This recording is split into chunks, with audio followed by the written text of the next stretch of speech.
So I wake up in the morning, right, and my kids are screaming at each other, and they're pissed. And I say to them, and I pause them. This happens day after day. And I say, the person who is best at problem solving in life wins every time.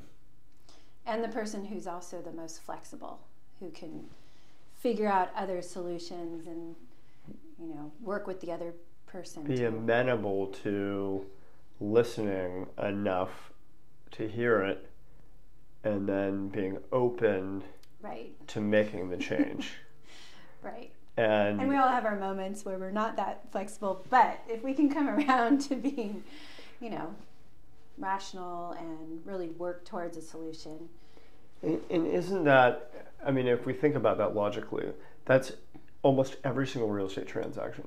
Mm-hmm. It's outthinking the other person. It's how do I outthink them and make a chess move. It's chess, right? Chess isn't about the first move in front of you. It's about thinking 3 moves ahead. Well, I don't play chess, so I don't think of it that way, but it works for you. You have to think 3 moves ahead, and real estate is the same way.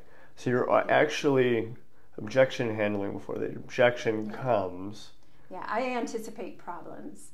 Like, okay, what could happen that I'm going to work towards making sure it doesn't happen before it ever even happens? And then by anticipating the problem, you're actually not just anticipating the problem, you're actually anticipating the solution. Right, because I'm already creating the solution before there's a problem. If I can. It doesn't always happen that way, but... And if you're like me, you actually skip a step and never even present that there's a problem, and you go straight to the solution, and hopefully never even have to talk about what the problem was because you've already solved the problem. Right, and it's a fine line as a real estate agent because you don't want to create a problem that's not a problem for your client.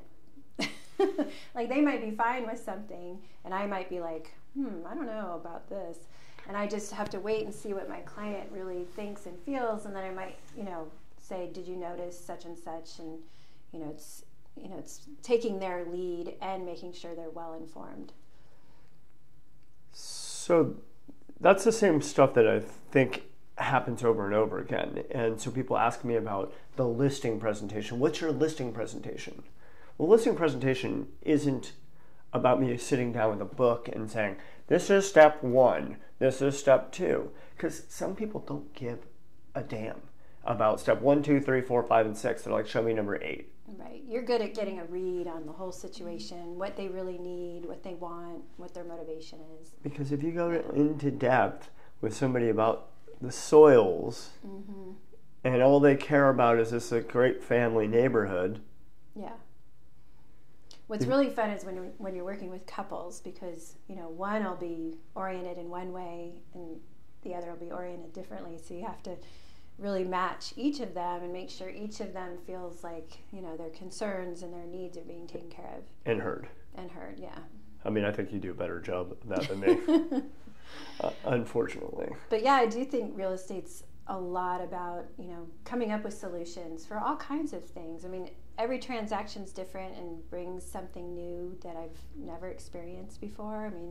I always tell agents that are just starting that discomfort that you feel as being a new agent, there'll always be a little nugget of that, because even for you, there's things that are every day happening all the time that you're like, every day. Let me figure that out. Let me get back to you. Let me research that. Let me call, so-and-so.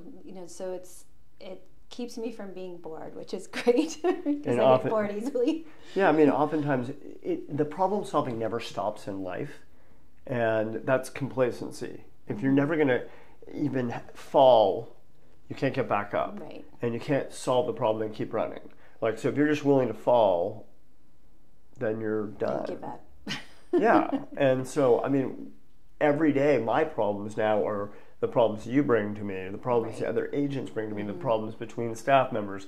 And those are how we move the needle and move the needle forward. And it's the same thing with clients. And they're having problems, and we have to help navigate them. And it's actually the best real estate agent, and the thing that people don't realize is that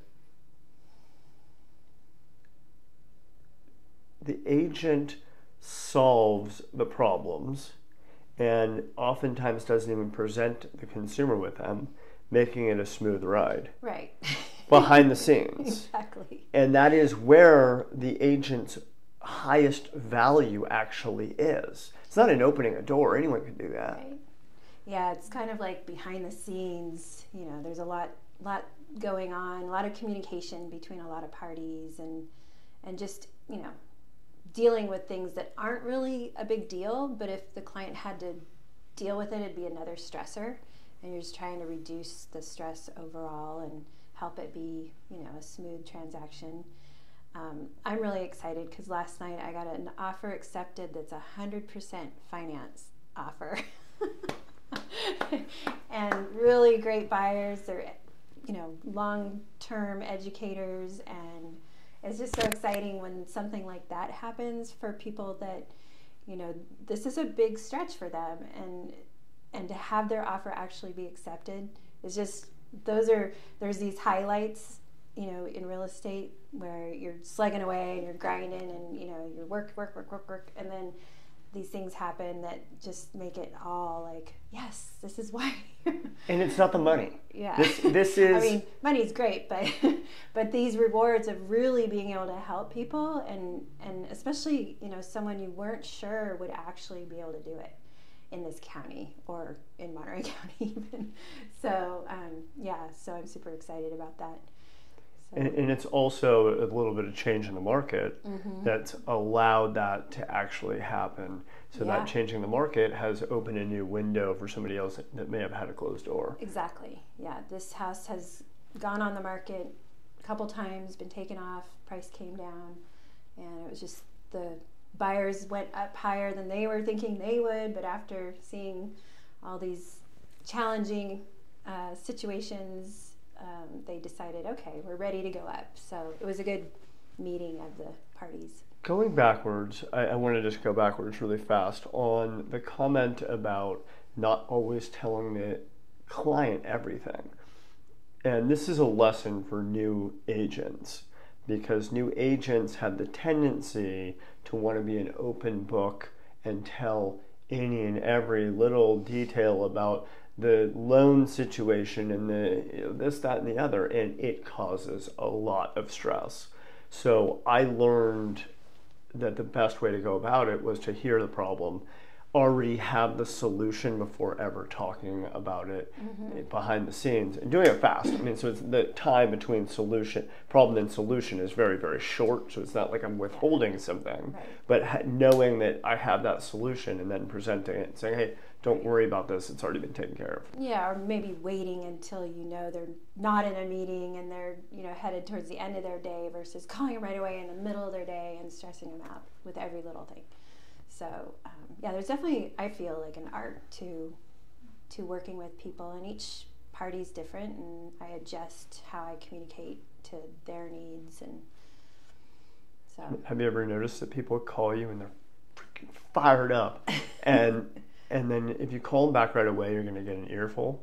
If you call them back a half hour later, right. Especially if they haven't eaten yet, and then they eat, that really helps. Yeah. Sounds like my 5-year-old. Sounds like me. All right. Well, I appreciate the conversation. A little change of format. Hope you guys appreciate the fireside chat here in front of a plant.